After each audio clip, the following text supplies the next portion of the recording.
This is going to be a panel about the new shared mempool, the user op.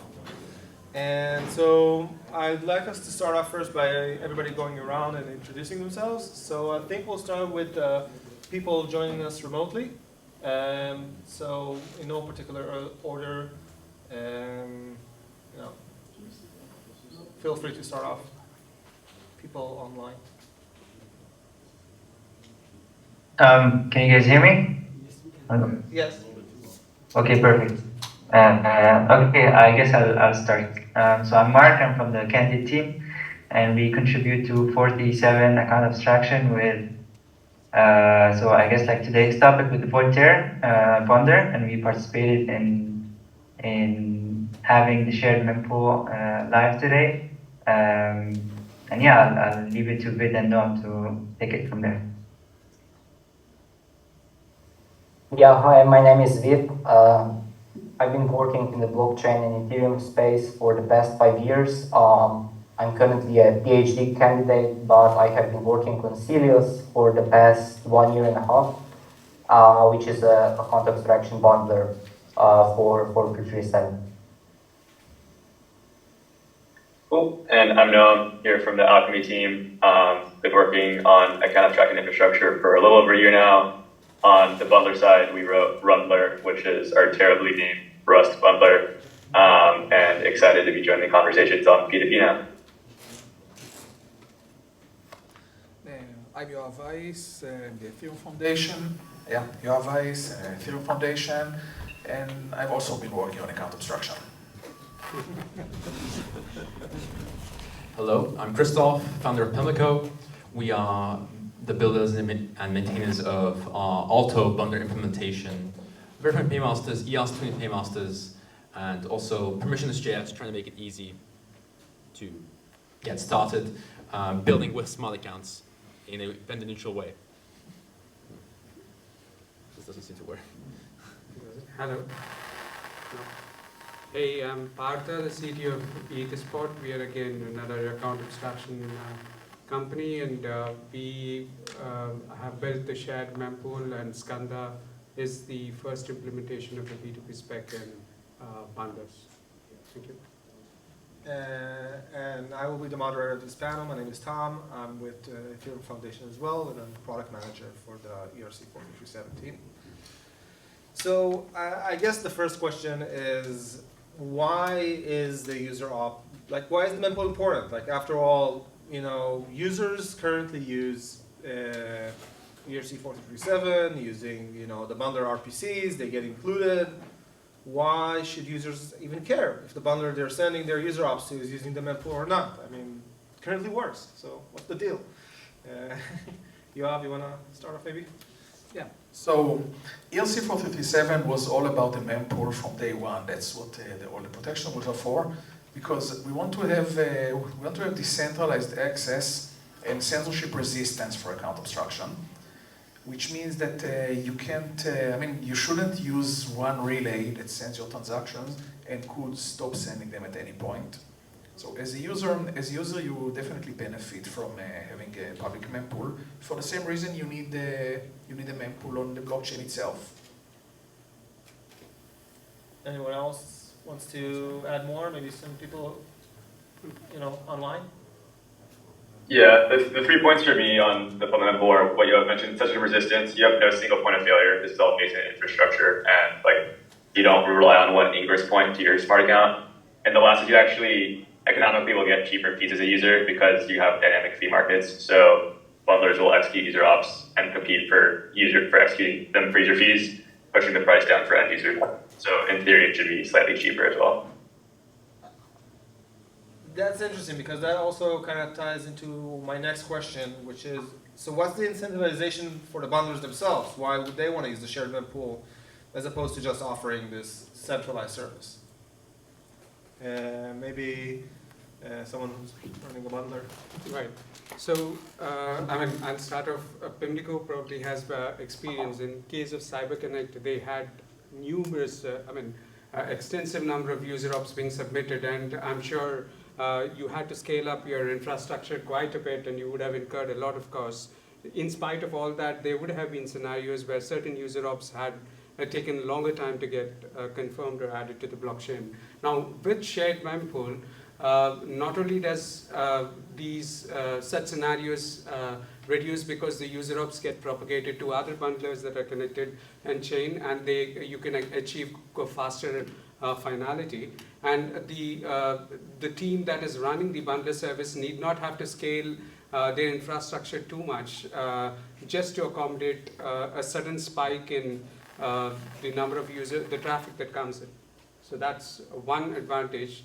Yeah, there could be others if anybody else wants to chime in.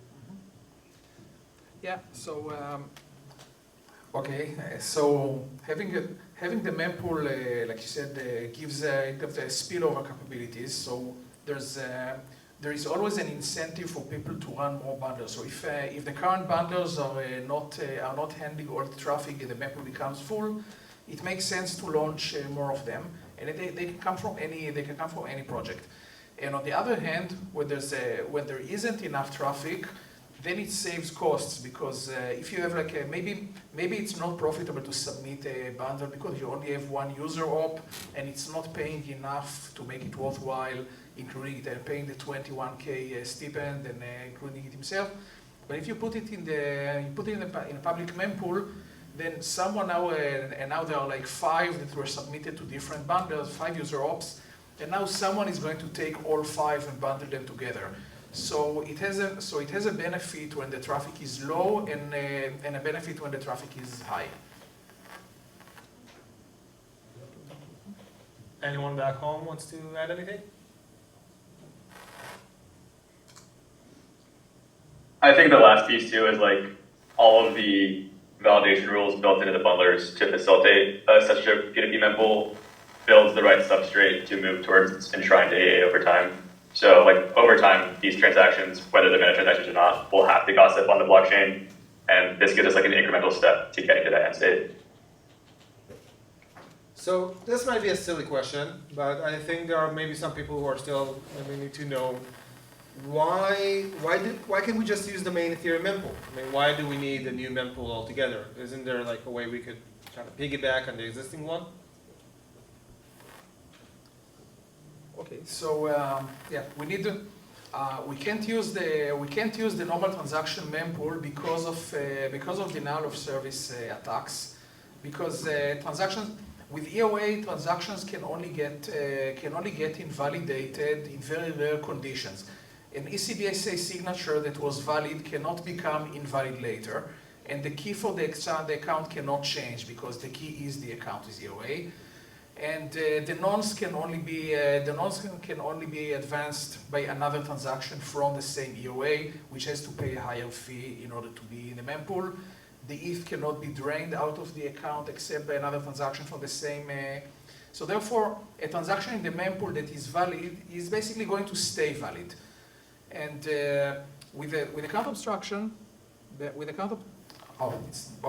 account obstruction, it doesn't work like that. The account actually can get invalidated, and maybe a large number of transactions can get invalidated due to a single state change. So we needed to address that, and my entire talk was about how to mitigate that in the rules. So we need a mempool that applies certain propagation rules and inclusion rules in order to mitigate these attacks. Okay, thank you for that. And so, one of the things you mentioned also in your talk is the fact that we might end up with multiple mempools.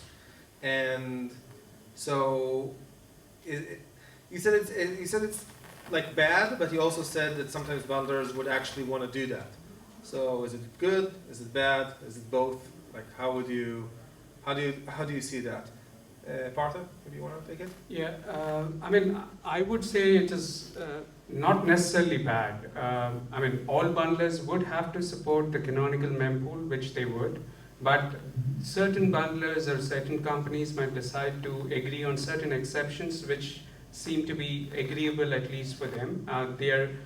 willing to take the additional risk, especially associated by eliminating certain rules set by the standard. And for example, if you want users to have experience of paying gas through USDC, then you could set up a separate alt mempool specific to that, and a set of bundlers can accept that and that as a standard and support it. So on the whole, it's more about providing better user experience to the end user. So if there is a rule that you have an alt mempool that helps with improving the user experience, I don't see it necessarily as a problem. Okay, anybody back home wants to add anything maybe? Yeah, I think maybe if I add something to that, so there will be like a taxonomy of mempools, so there will be like canonical mempools and there will be alternative mempools, and both of them, there can be like multiple canonical mempools as well. For example, there is like this minimum stake defined for the canonical mempool, and in the case if the price of the native token increases, this value can change, which will end up in the more canonical mempools, and bundlers can then choose which canonical mempools they want to support, because the minimum stake can also affect the denial of service attacks. Okay, so I think we should probably try to understand a little bit better how this new shared mempool is going to work, because it's pretty interesting. So the first question that comes to mind is MEV. We all know MEV is something you need to consider with the regular mempool. How does MEV play into the new user op mempool? How does that work together? Can someone explain it? So it's gonna be as the normal Ethereum mempool. So if you think about bundlers, we always precise that bundlers will be block builders or at least an MEV searcher. And then when a bundler submits a bundle, they're usually like communicating with one. So the same rules apply to the Ethereum mempool in MEV. The same applies to bundlers. There's no, shouldn't be that difference. Anybody wants to elaborate a little bit on that? Because it's still, we said, Yoav, you mentioned that this mempool behaves differently than the regular one, because like you said, the user op on the regular mempool stays kind of like, does the same thing even if it's on the mempool for like a week. It will probably still be either valid or invalid. But now I can think of like different shenanigans that you could probably carry out by the invalidity of the transactions over time with the ability to extract value out of it. So, well, anyone can maybe shed a little bit more light on how that will, kind of play out? No, actually, it does behave. It does. Okay. it does behave the same way as regular transaction in that sense, because it's just another form of transactions. They can be reordered. They can be sandwiched the same way. You could have more MEV protection, like implemented as part of the account. You could do certain things that you can't do with an EOA, but overall it behaves like transactions. But you mentioned, for example, like validity. So yeah, the transactions, user ops can have validity times. For example, you can say that the transaction is that the user op is going to expire at some point, which you wouldn't be able to do with an EOA transaction. But you actually cannot check it in the account because it's part of the DOS protection. But so instead, you can statically return a validity time for this transaction. But so again, it doesn't really affect the way MEV work, in my opinion. Okay, thank you for that. So something else that was mentioned, if I'm not mistaken, during Partha's talk, was the conditional RPC. The fact that we need the RPC endpoints to support something called send raw conditional. And can you explain a little bit more what that means? Like, explain like M5, well, why do we need that? Okay, So when you have bundlers connected in the user of Mempool, there is and each bundler could have their own relaying or inclusion logic of creating bundles. There is a probability that one user op might be part of different bundles that have been generated by different bundlers. And when this happens, although the entire bundle at the time of simulation would have been valid, when it's included on chain, there is a possibility that there is an overlap of the user op on two separate bundles, and that would result in the second of the bundles getting reverted and the bundler not getting paid. Now, this new endpoint, conditional endpoint on the sequencer, would ensure at any point of time there's just one user op that could be included and would prevent on-chain reverts. This would ensure bundlers do not lose money. So it is essential that L2s and sequencers add support for this. How does it ensure that? Maybe Kristof, you want to say? Yeah, so in this RPC method, you specify the state that you're assuming that you'd like the node to basically have as part. Can I have that one? Take a wired one. It's as bad as the... Okay, so basically, you're able to specify when you do this send transaction conditional endpoint what state you'd like the node to have at the time of execution. And the node promises to the bundler that it's only going to include this transaction which contains the bundled user operations if this state that you specified is still the same, right? So you're actually able to be very deterministic with the bundler about what conditions you rely on to have your transaction included. And obviously in this, you're going to specify all the specific state that is touched during the validation steps of the different user operations that are included in the bundle. So you basically prevent it from reverting on chain, losing money, and for bundlers, one of the biggest risks that they incur right now is actually losing money on chain. So one thing I wanted to... Yeah, okay. Okay, does it work? Yeah. Okay. So one thing I would add about it is that the design of this conditional RPC. Why does it need to work that way?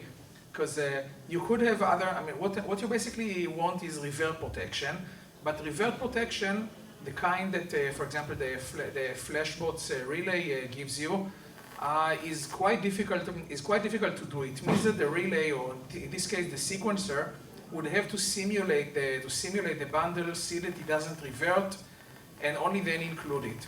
And this is and this would be a DOS vector against the sequencer. Let's say I don't know, an Arbitrum sequencer would give you something similar to send bundle, to a Flashbot send bundle. Then people would keep sending it bundles, and and they would have to simulate it, and the simulation costs a lot of CPU. And then they have to drop it and not get paid because it fails. So what we did with this RPC is we pushed off the work. The simulation work was pushed to the sender, which is the bundler in this case. So the bundler has to do the simulation, collect a list of slots that are accessed only during validation, and submit it. And instead of asking for a hard commitment for no reverts from the sequencer, it asks for a softer commitment, saying please only include it if these slots haven't changed, which is a much cheaper test to run. And there is no guarantee that it won't revert. There's only a guarantee that these don't change. The simulation work was pushed off to the bundler this way.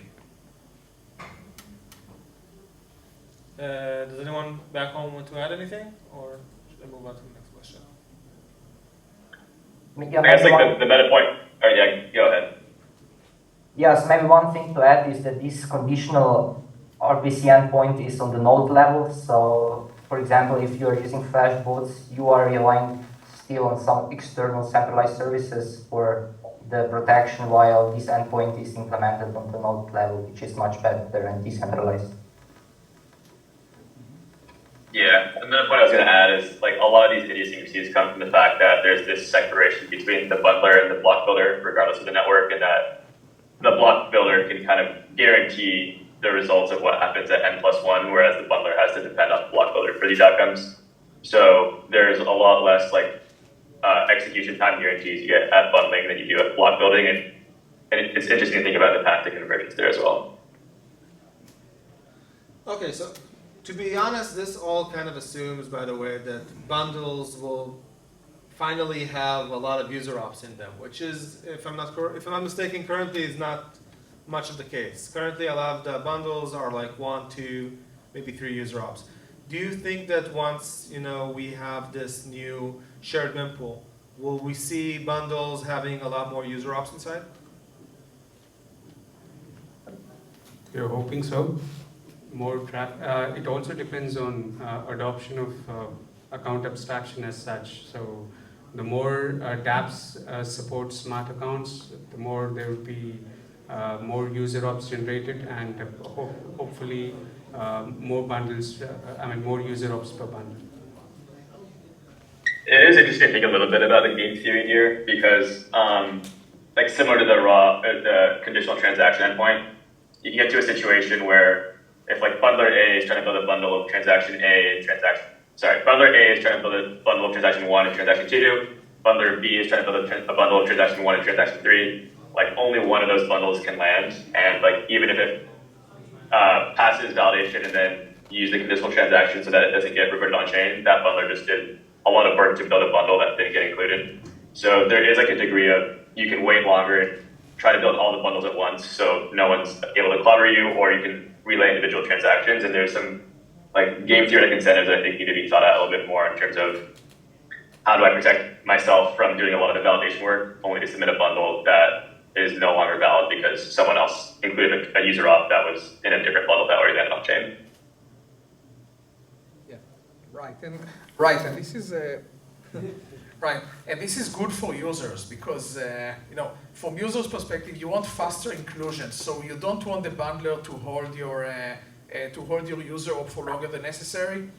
So if the bundler knows that if he doesn't include you, it's likely that it will not get this payment later because someone else is going to take it. Then you're also going to submit it early if it pays enough. So as soon as the priority fee is right, it's going to get included by someone. Yeah, that's true. But if there's like insufficient volume in the system, then like the bundler is incentivized to just like relay bundles of size 1. At which point, there's no real incentive to submit it to the P2P mempool either. So like there has to be a sufficient load on the system for like bundlers needing to keep up with demand for submitting UOs. All right, that's it. So we need to reach to basically like enough user ops entering the system to get the engine going, so to speak. So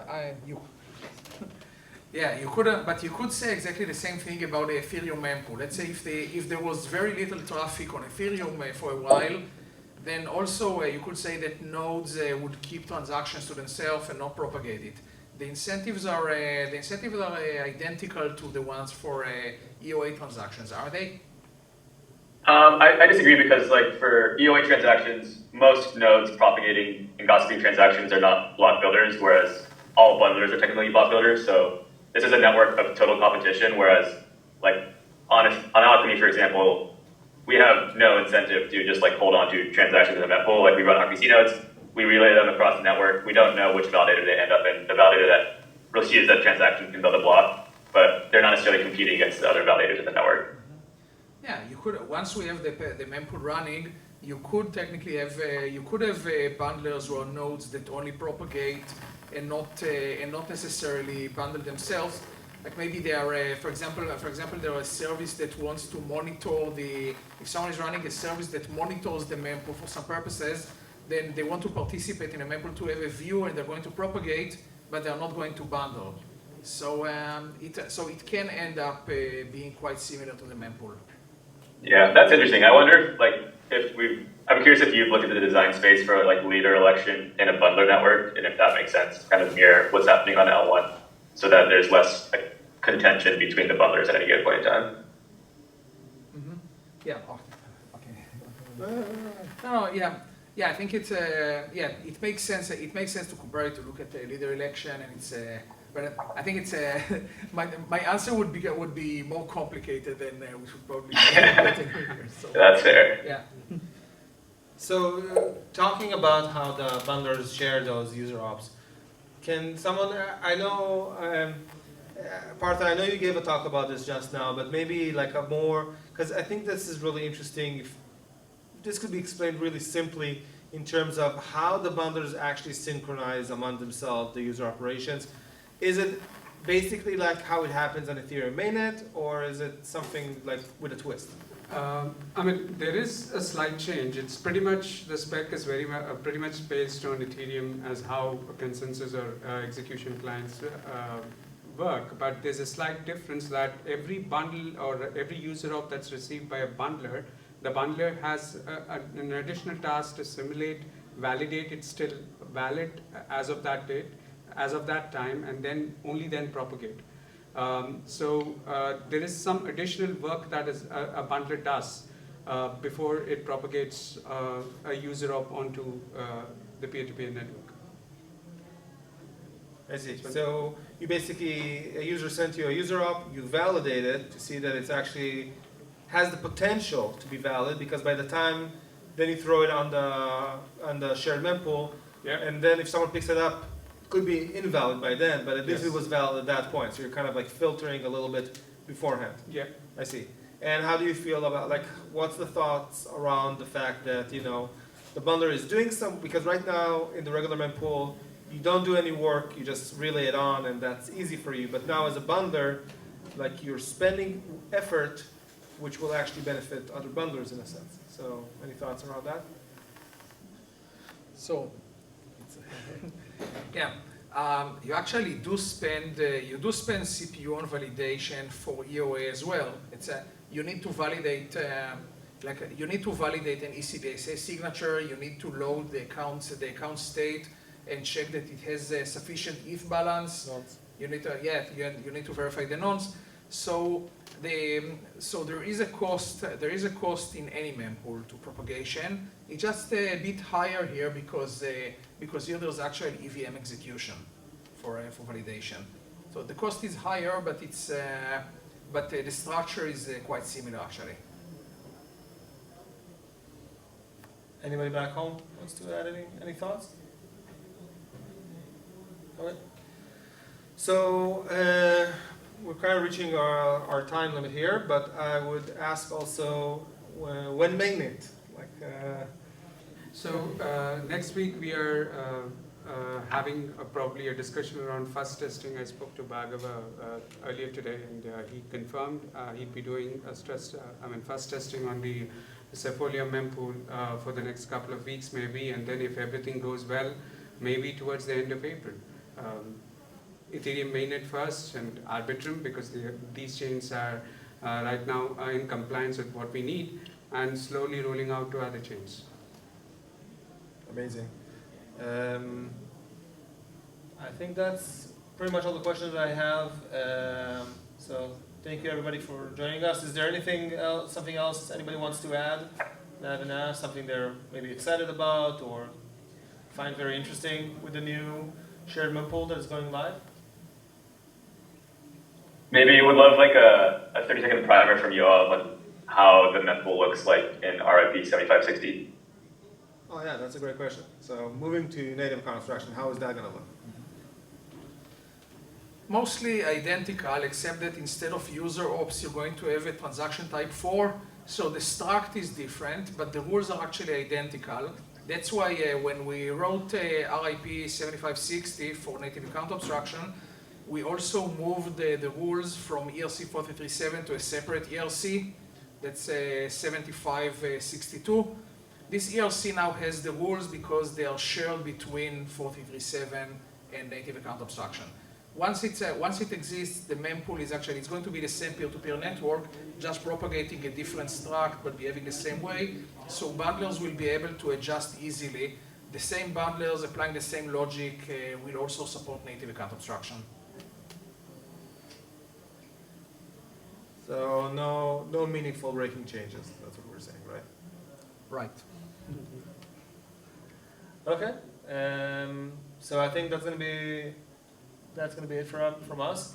Thank you everybody from home for joining us, and everybody here, and thank you very much.